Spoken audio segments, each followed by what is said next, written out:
wabarakatuh.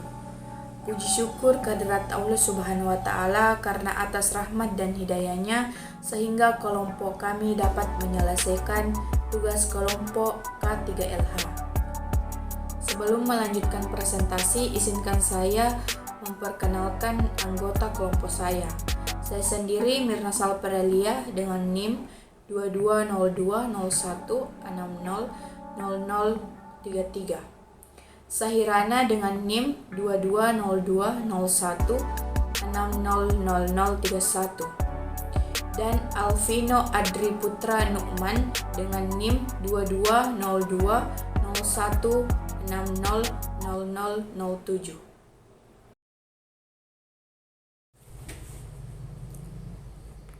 Jadi judul presentasi hari ini adalah lingkungan hidup. Sebelum itu saya akan menjelaskan sedikit tentang lingkungan hidup. Jadi lingkungan hidup bisa juga disebut dengan lingkungan hidup manusia, atau dalam sehari-hari cukup disebut dengan lingkungan saja. Unsur-unsur dari lingkungan itu sendiri terdiri dari manusia, hewan, tumbuhan, dan lain-lain. Lingkungan hidup merupakan bagian yang mutlak dalam kehidupan manusia. Dengan kata lain, lingkungan hidup tidak terlepas dari kehidupan manusia. Selanjutnya saya persilakan teman saya, Sahirana, untuk melanjutkan presentasi. Assalamualaikum warahmatullahi wabarakatuh. Perkenalkan, nama saya Sahirana dengan NIM 220201600031. Saya akan melanjutkan penjelasan materi tentang lingkungan hidup. Bagian B, unsur-unsur lingkungan hidup. Secara khusus, kita sering menggunakan istilah lingkungan hidup untuk menyebutkan segala sesuatu yang terpengaruh terhadap kelangsungan hidup segenap makhluk hidup di bumi. Unsur-unsur lingkungan hidup dapat dibedakan menjadi 3, yaitu unsur hayati atau biotik, unsur sosial budaya, dan unsur fisik atau abiotik. Unsur hayati atau biotik yaitu unsur lingkungan hidup yang terdiri dari makhluk hidup seperti manusia, hewan, tumbuh-tumbuhan, dan jasad rendah. Unsur sosial budaya yaitu lingkungan sosial dan budaya yang dibuat manusia yang merupakan sistem nilai, gagasan, dan keyakinan dalam perilaku sebagai makhluk sosial. Unsur fisik atau abiotik yaitu unsur lingkungan hidup yang terdiri dari benda-benda tidak hidup seperti tanah, air, udara, iklim, dan lain-lain. C. Arti lingkungan hidup bagi kehidupan. Lingkungan. Setiap makhluk hidup bertempat tinggal di dalam lingkungan tempat mereka berada. Makhluk hidup akan selalu berkelompok dengan jenisnya masing-masing. Yang kedua, lingkungan sebagai tempat mencari makan. Keseimbangan lingkungan atau ekosistem akan terjadi jika rantai makanan, jaring makanan, dan piramida makanan tepat. Pada dasarnya, tiap-tiap komponen dalam lingkungan hidup dapat dikatakan sebagai satu untuk yang lain. 3. Lingkungan sebagai tempat berlangsungnya aktivitas sosial, ekonomi, politik, budaya, dan lain-lain. Kehidupan manusia diwarnai oleh berbagai aktivitas yang bertujuan untuk memenuhi kebutuhan hidupnya. Yang keempat, lingkungan sebagai wahana atau tempat bagi kelanjutan kehidupan. Tumpahannya minyak mentah di laut lepas akibat kebocoran kapal tanker merupakan salah satu berita buruk bagi pola kehidupan di laut. Demikian pula kasus kebakaran hutan di Kalimantan dan Sumatera yang membawa dampak tercemarnya udara oleh asap, yang berarti ancaman bagi kelangsungan hidup masyarakat di sekitarnya. D. Bentuk-bentuk kerusakan lingkungan hidup dan faktor penyebabnya. Lingkungan hidup mempunyai keterbatasan baik dalam kualitas maupun kuantitasnya.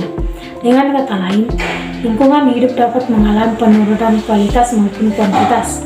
Penurunan kualitas dan kuantitas lingkungan ini menyebabkan kondisi lingkungan kurang atau tidak dapat lagi mendukung kehidupan makhluk hidup yang ada di dalamnya.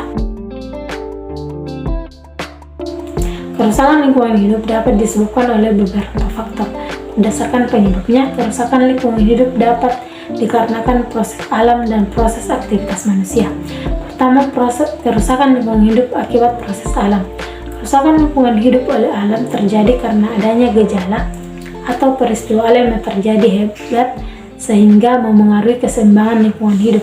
Peristiwa-peristiwa alam yang dapat memengaruhi kerusakan lingkungan hidup antara lain meliputi hal-hal berikut: letusan gunung berapi, gempa bumi, longsor, badai atau topan, angin topan, dan kebakaran hutan. Yang kedua, kerusakan lingkungan hidup karena aktivitas manusia. Dalam memanfaatkan alam, manusia terkadang tidak memerhatikan dampak yang akan ditimbulkan. Beberapa bentuk kerusakan lingkungan yang dipengaruhi oleh aktivitas manusia antara lain yaitu pencemaran lingkungan dan degradasi lahan. Degradasi lahan adalah proses berkurangnya daya dukung lahan terhadap kehidupan.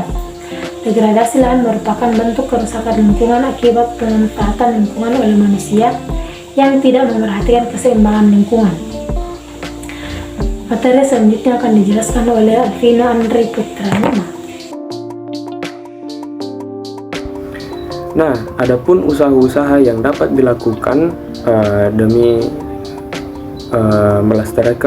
melestarikan lingkungan hidup, yaitu dapat dilakukan beberapa cara seperti berikut, yaitu mengatur sistem irigasi atau drainase agar aliran air tidak tergenang. Yang kedua yaitu melakukan perlakuan khusus terhadap limbah seperti diolah terlebih dahulu sebelum dibuang agar tidak mencemar lingkungan.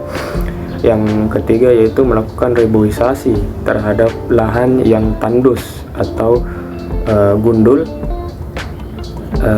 agar tidak merusak ekosistem dan juga fauna yang terjaga di dalamnya. Nah, adapun upaya yang dapat dilakukan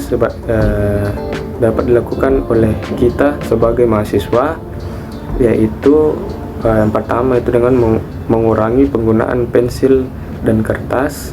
Yang kedua itu membuang sampah pada tempatnya. Yang ketiga yaitu menghemat penggunaan listrik, BBM dan lain sebagainya, serta menjaga dan merawat tumbuhan atau pohon yang berada di sekitar lingkungan hidup.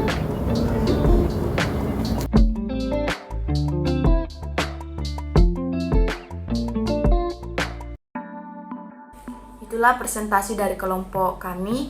Kesimpulannya, lingkungan hidup merupakan bagian yang mutlak dalam kehidupan manusia. Dengan kata lain, lingkungan hidup tidak terlepas dari kehidupan manusia. Adapun unsur penting dalam lingkungan hidup yaitu unsur hayati atau abiotik, unsur sosial budaya, dan unsur fisik atau abiotik. Kehidupan manusia sangat memerlukan lingkungan, yaitu sebagai tempat tinggal, sebagai tempat untuk mencari makan, sebagai lingkungan hidup, dan sebagai tempat untuk beraktivitas.